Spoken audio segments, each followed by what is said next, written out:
Баршаңызға қайырлы күн достар. Бүгін сіздерге өте керемет тағам гуляштың рецебін көрсететін боламын. Видеоның соңына дейін қараңыздар.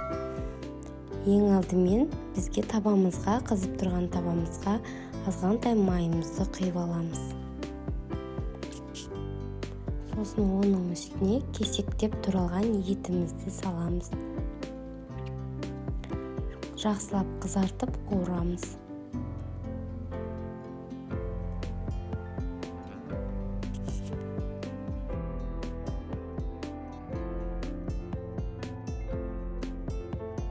Ал енді оның үстіне туралған қызанағымыз бен пиязымызды бірге қосып, барлығын жақсылап қуырамыз.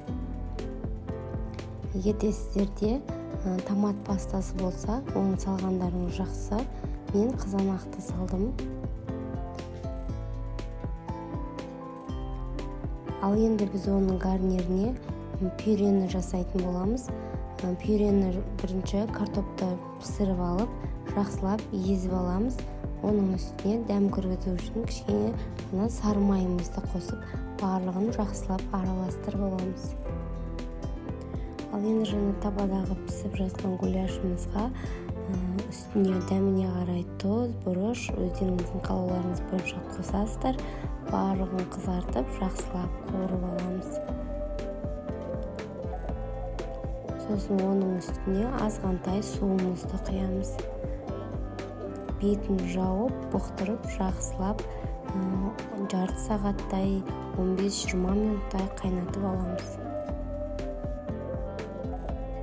Енді бөлек табамызға азғантай ғана ұнымызды қосып, салып, оны жақсылап кішкене қызарғанша қуырамыз. Қатты күйіп кетпеу қажет, тек қана қызартып қуырамыз. Табамызға ешқандай май қоспайтын боламыз. Міне осылай қуырып алдық. Енді оны бөлек ыдысқа салып алатын боламыз.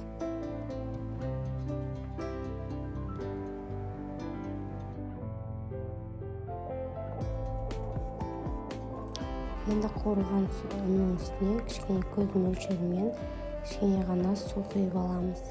Барлығын жақсылап араластырамыз. Ешқандай іртік болып, түйін болып қалмау қажет. Бір тегіс етіп араластырамыз. Міне осылай қоюлау болып шықты. Енді оның үстіне тағы да кішкене ғана суымызды құйып, сұйылтатын боламыз. Міне осындай болып шығады. Енді жаңағы біздің қайнап жатқан табадағы гуляшымызға жаңа ұнымызды құятын боламыз.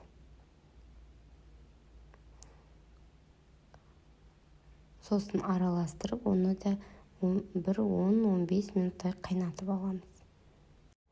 Енді жаңағы пюреміздің үстіне суығаннан соң үстіне азғантай сүтімізді құйып, барлығын жақсылап араластыратын боламыз. Егер де пюрелеріңізге сүт құйып араластыратын болсаңыздар, өте дәмді және нәзік болып шығады.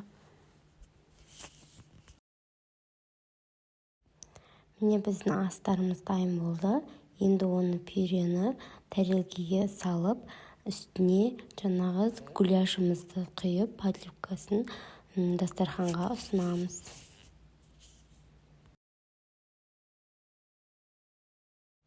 Міне достар, біздің гуляшымыз дайын болды.